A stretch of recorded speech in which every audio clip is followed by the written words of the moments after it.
Hello, this is Jay Callahan again with another video mini lecture for Crisis Intervention, Social Work 645.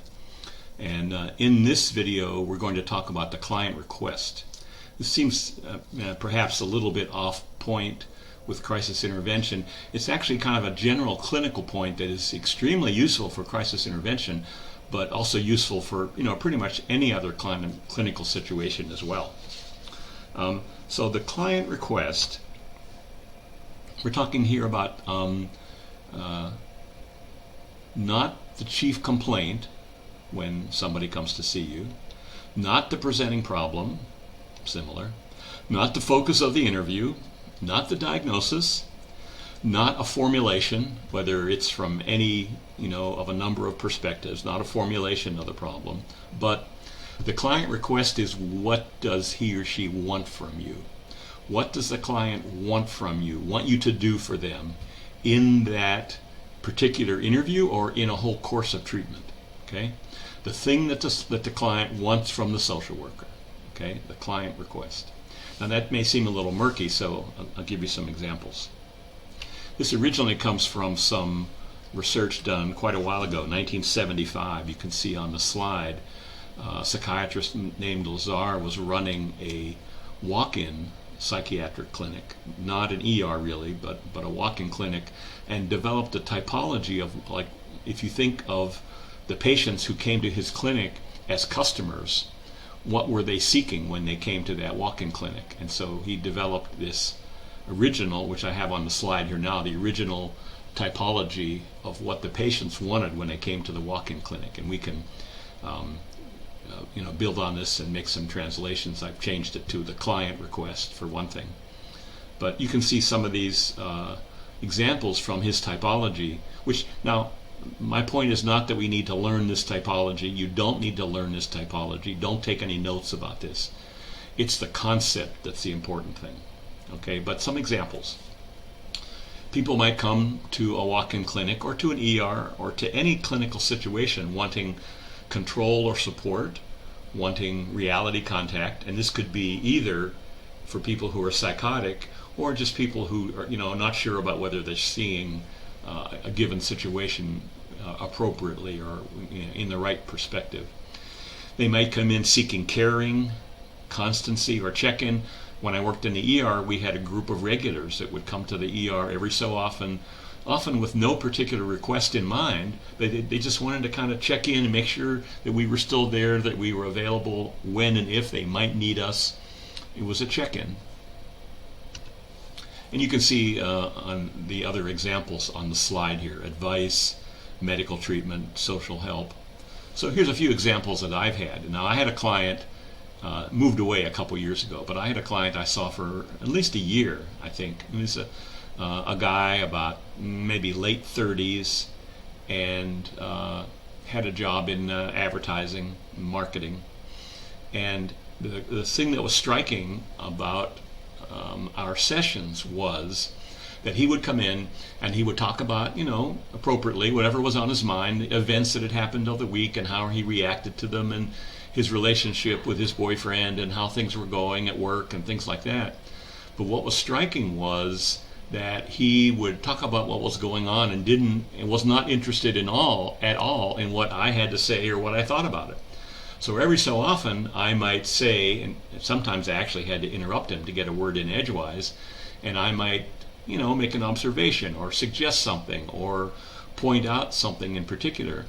And it was really striking because whenever I did that, he would pause politely and allow me to finish whatever I wanted to say, and then he would go on talking about whatever he was talking about before, make no reference to what I had said. So it became fairly clear to me then that really what he wanted was for me to be a good listener. And I think in terms of this typology on the screen, we could count that either as a ventilation. It wasn't really confession because there wasn't like things he felt guilty or bad about most of the time. It certainly wasn't advice. It wasn't really caring. It was ventilation. He wanted to talk about what was going on, and he wasn't interested what I might have to say about it. And so when I caught on, obviously, to that, it didn't take me too long, and I began to say less and less, and he was fine with that, it seems. And we worked together for quite some time, and most of our sessions, he spoke for 95% of the time. Okay? So that's one example. Another example, perhaps the opposite, is, and I'm sure those of you who have seen clients have come upon this one, it was the opposite of seeing a client who's struggling with difficulties of one kind or another, and especially if they have a major decision to make, but even if it's just how to handle situations in everyday life, that they give a vignette and talk about what was going on and then turn to me and say, so what should I do? Or, so what do you think I should do? Or, okay, now that I'm in this situation, I don't know what to do. What do you think I should do? Okay, so now normally I don't think it's our job, my job or our job, to tell people what to do, to give advice. Although certainly some people come looking for advice. And I explain that one of the problems with that is when people give advice, and it happens obviously in everyday life a lot. In fact, when people tell each other stories about things, so often the other person immediately jumps in with advice about what they should do, right? A lot of unsolicited advice goes on in everyday life, when really what the original speaker just wants to tell a story. They're not looking for an answer or a solution. They just want to tell the story. So this happens a lot in everyday life, and so I explain that, and also that one of the problems with advice is that it's actually, if I were to give advice, it would really be what I would do if I were in that situation, which may not be the same, may not be the right thing for that person to do when they're at that situation. You know, we're different, we have different backgrounds, different values perhaps, so part of the problem with advice, not just were I to give it, but I think out in the world when people give each other advice, is that it's really a person saying either explicitly or implicitly, this is what I would do if I were in that situation.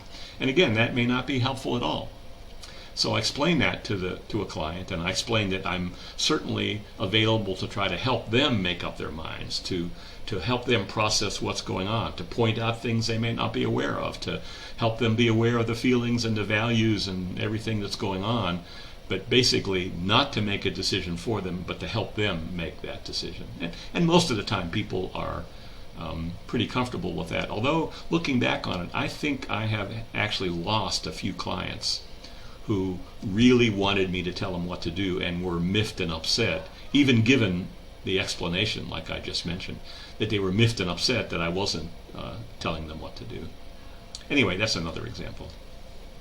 And then a third one I might mention, we have something here, social help or legal administrative help, I'm not sure, but one day in the ER, and this, it's sort of unusual for this to be someone who would come to an emergency room for this, but a young guy who was maybe 25, 26, 27, single guy, came in because he was so upset that his girlfriend had broken up with him.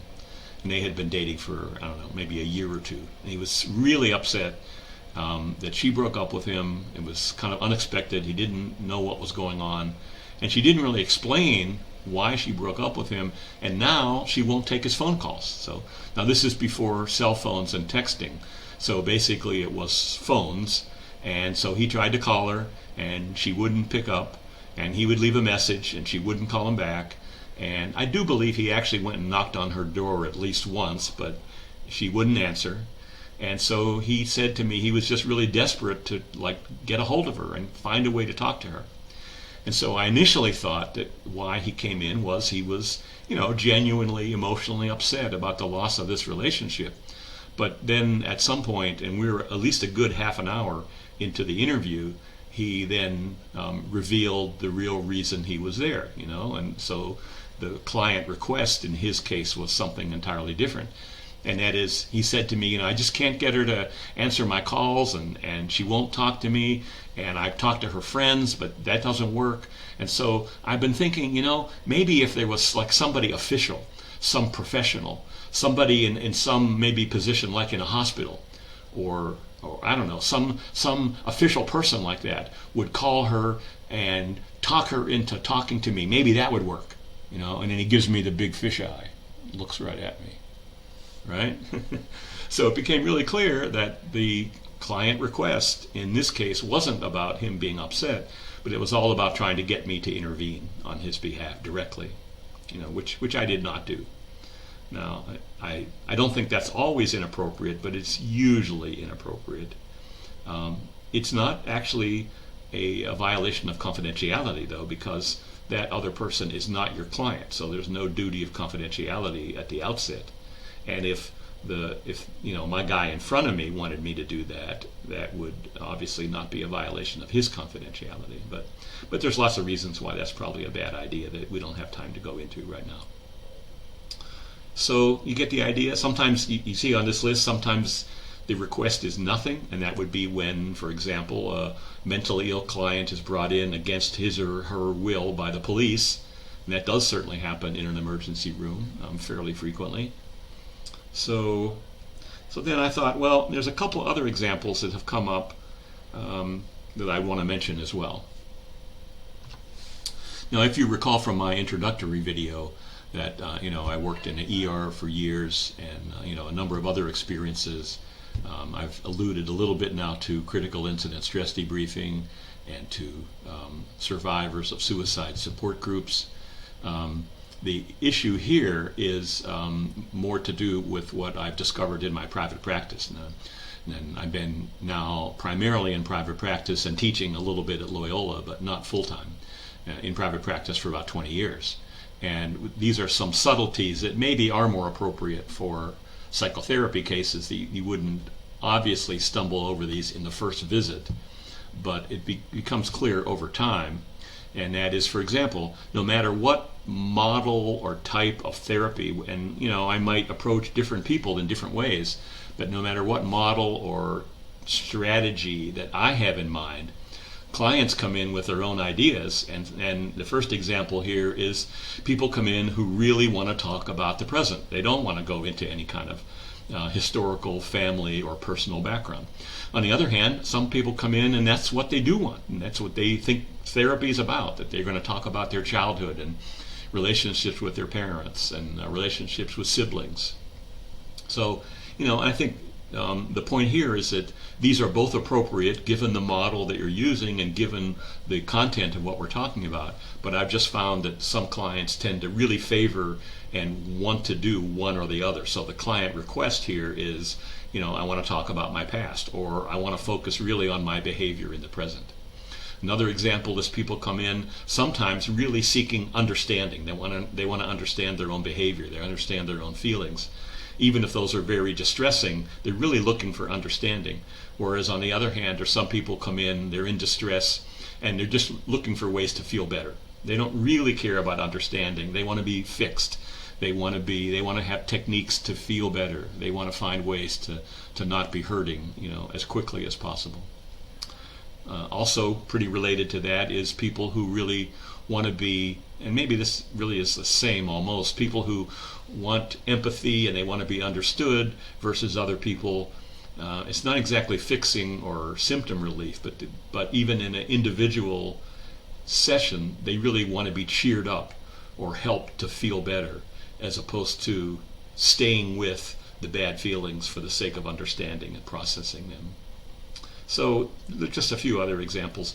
My main point here, and again, as I said before, I think this is useful in all kinds of clinical work, is you don't have to remember the original typology from 1975. You don't have to remember my examples. You don't have to remember my psychotherapy examples. What you just have to remember is to keep in mind, what does this client want from me? Okay, in this session or in this group of sessions, what do they want from me? Okay, think about that. Okay, and we'll be talking about this throughout the semester. All right, so this concludes our example about our discussion of the client request. Okay, and I'll see you next time.